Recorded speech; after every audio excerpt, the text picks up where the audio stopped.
Stylish, dramatic, and full of anime flair, Capcom's Street Fighter Alpha series took what worked in Street Fighter 2 and made it flashier than ever before.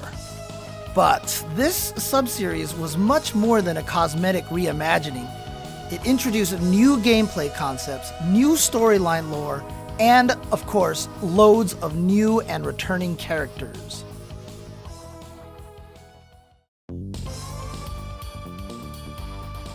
Even though Street Fighter 2 was still being played all over the world, many new players had awaited years for a true sequel. When Street Fighter Alpha arrived in 1995, it was rebuilt from the ground up with new visuals, sounds, and characters, but also felt just similar enough for longtime Street Fighter 2 fans to hop in and start playing. The colorful anime art style also spoke to new players, just as anime shops and official VHS tapes were starting to appear in more and more Western malls. The anime influence is felt even in one of the game's backgrounds, where you can see an homage to the 1994 animated movie poster proudly displayed on a convenience store's windows. But perhaps most interesting is the game's general story, which actually takes place between Street Fighter and Street Fighter 2. We get to see young Ryu and Ken again, each looking much more stylish than their 1987 counterparts. And Chun-Li makes her first chronological appearance in the series with a new look and a few new moves. Villains M. Bison and Sagat also return with stockier, bulkier bodies than seen in Street Fighter 2. This fresh take made even returning characters feel new. Since Alpha had ties to the original Street Fighter, it made sense to dip in the Street Fighter 1 roster and bring them into the then modern era. That meant playable versions of Adon and Birdie, who were previously just AI-controlled opponents. And while we're looking to the past, characters from Capcom's Final Fight series debuted in Street Fighter Alpha as well. Guy, one of Final Fight's 3 protagonists, and Sodom, the second-level boss. Their appearance in Street Fighter Alpha formally linked the Final Fight and Street Fighter universes together. Fun fact, Final Fight for a time was known as Street Fighter 89, so there was always a little bit of cross-pollination going on. Guile wasn't present, but his partner Charlie Nash filled in with his own take on sonic booms and flash kicks. Nash is presumed dead in the Street Fighter 2 era, fueling Guile's need to bring M. Bison to justice. Nash's tragic story would serve as a major plot point in Street Fighter V as well. So we've seen some familiar faces and some previously referenced fighters, but what about all new characters? Fortune teller Rose puts her soul power up against M. Bison's psycho power, paving the way for Street Fighter V's Menat to follow in her footsteps. Meanwhile, Akuma returned as a hidden character yet again, and Dan, everybody's favorite punching bag, debuted as a hidden character as well. They would both become regular cast members in the next game. From a casual perspective, Alpha maintained many of the core concepts from Street Fighter 2, which was a good way to bring existing players over to the Alpha series. If you could throw a fireball or pull off a flash kick from Street Fighter 2, you could still pull these off in Alpha. Even super combos returned, but now with 3 different levels of strength. Filling up 1 level enabled your super combo, but you could keep powering up to 3 levels for an even bigger attack.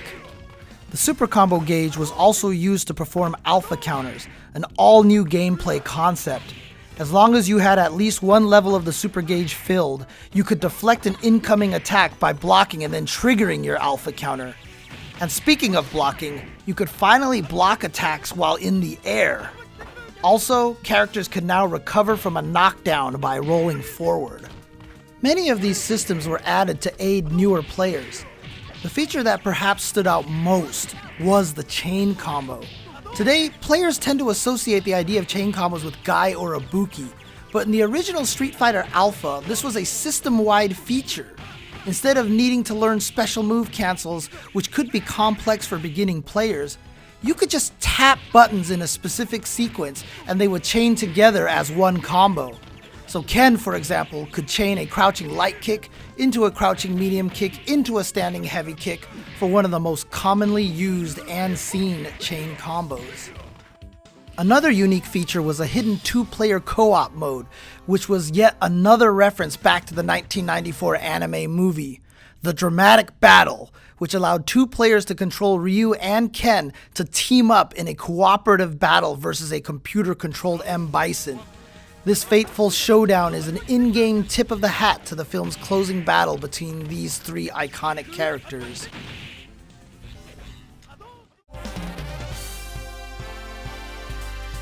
Released just a year after Alpha 1 in 1996, Alpha 2 essentially overwrote the events of the first Street Fighter Alpha and also moved them forward. So in a strange way, it was both a remake and a sequel that expanded on the story of Alpha 1. All of the Alpha characters returned, plus a whole new assortment of fighters. Gen represented Street Fighter 1, Zangief and Dalsum returned from Street Fighter 2. Rolento further filled out the Final Fight crossover. Akuma, Dan, and Bison all became selectable from the start without needing a secret code. This would be the first time Akuma was playable in an arcade without an elaborate procedure to unlock him. But as Akuma stepped in to become a regular character, Evil Ryu debuted as a secret member of the roster. This alternative version of Ryu, one that suggests what would happen if Ryu were to succumb to the same evil forces that power Akuma, would appear in many subsequent Street Fighter titles. But making her grand debut is Sakura, an energetic schoolgirl who idolizes Ryu and mimics his signature moves, though with her own spin on them, of course. Her exuberant animations and personality brought a bit of levity to an otherwise serious plot about revenge, power, and worthiness. Alpha 2 expanded on the Alpha counter system, giving every character 2 Alpha counters. Rolling was also expanded as players were now allowed to roll 3 different distances. The chain combo system, however, was removed and replaced with custom combos. If your super gauge had at least 1 meter charged, you could trigger a custom combo that let you string together normal and special moves as the meter depleted. These moves could be woven together in ways that weren't possible in regular combat, making custom combos a very free-form type of fighting.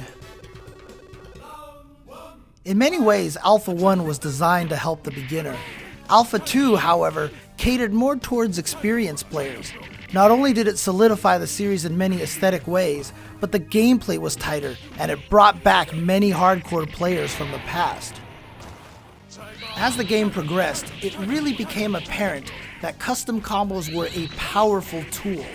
Coined the VAICC, Alex Vai created a custom combo technique that enabled the player to attack before the opponent was able to block.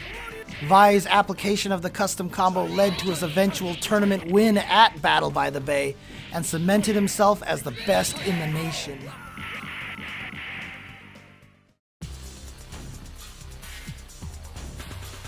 A full-on sequel bursting with new characters and concepts, Street Fighter Alpha 3 had something for everyone.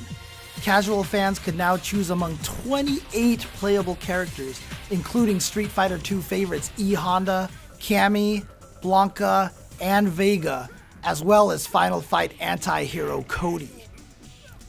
All new fighters included Rainbow Mika, a colorful pro wrestler, and Karen, the wealthy upper-class counterpart to Sakura. Also, Street Fighter 2 veteran Balrog, as well as 2 new characters, Julie and Junie, 2 of M. Bison's fearsome super soldiers known as dolls, could be played via secret codes. Alpha 3 also improved the series' in-game storytelling. Every character had specialized intros, secret mid-boss fights that could be triggered by completing certain criteria, and unique interactions with M. Bison at the end of the game. One small but beloved addition was an exuberant announcer that, even to this day, is one of the most nostalgic aspects of the game. It all depends on your skill. Go for broke. To some players, Alpha 3 was praised as Capcom's most experimental game in the entire Street Fighter history. Alpha 3 attempted to really shake things up from what everyone expected. There were many new subtle systems added, such as new counter hit mechanics, throws performed by pressing 2 punches, and a guard gauge that punished players for blocking too much. If you blocked too much, you could be guard crushed and momentarily vulnerable to any attack. The game also saw the return of a system from the Street Fighter II series, the close-up attacks. However, there were 2 system mechanics that really made Alpha 3 stand out. One was the introduction of a much more robust juggle and aerial recovery system. For the first time, the ability to combo your opponents freely out of the air was allowed. But at the same time, characters were also given the ability to recover in the air and continue fighting from there.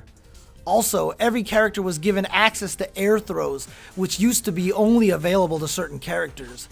All these changes added an entire new layer to the game. Then there were the isms. Before a match, you could choose one of 3 isms that would give your fighter significantly different powers and abilities. A-ism functioned like past Alpha games, giving players access to a 3-tiered super combo gauge: air blocking, Alpha counters, and rolling. Your attack, defense, and speed were all balanced to a mid-level range, making this the standard ism of the 3. X-ism gave players one devastating super combo gauge with increased attack power across the board, meant to mimic the style of play from Super Street Fighter II Turbo. Thusly, you didn't have access to abilities that weren't in Super Turbo as well, such as air blocking and Alpha counters. You were definitely more powerful, but you sacrificed many defensive options. Finally, V-ism brought the custom combo back from Alpha 2, albeit in a very modified form. You have much more mobility in this version, but the rules were more restrictive, and now custom combos included a shadow that repeated your attacks that could also strike the opponent and aided in combos as well as lockdown sequences. You also had manual control over when you performed ranged or close-up attacks. Thus, V-ism was the most complex mode with the most options, but at the expense of lowered attack power. In the end, V-ism turned out to be the most potent at highest levels of play. But with 3 wildly different options at players' disposals, the possibilities were immense, and the variety was something the genre had never seen. There were even a few hidden isms that were there for fun, such as one that made you extremely powerful, but the opponent only needed to win 1 round to win the entire match while you still had to win 2.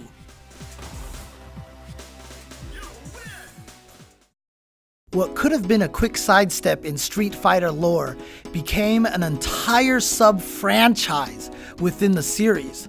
The sights and sounds of the Alpha series make them stand apart from all other Street Fighter titles. And even though they're all related, each game feels distinct from each other too. Each has gameplay ideas that are either refined or absent in the other games, and each has its own intro and outro theming that gives it a unique feeling. Even today, the Alpha series is viewed in high regard. In fact, amongst veteran players, there is also an ongoing debate on whether Alpha 2 or Alpha 3 is the superior game of the series. This debate will probably never be resolved, but it speaks to how much people enjoyed the series. All 3 Alpha games are part of the Street Fighter 30th Anniversary Collection, which also includes 9 other games from the series, from the 1987 original all the way to Street Fighter III Third Strike.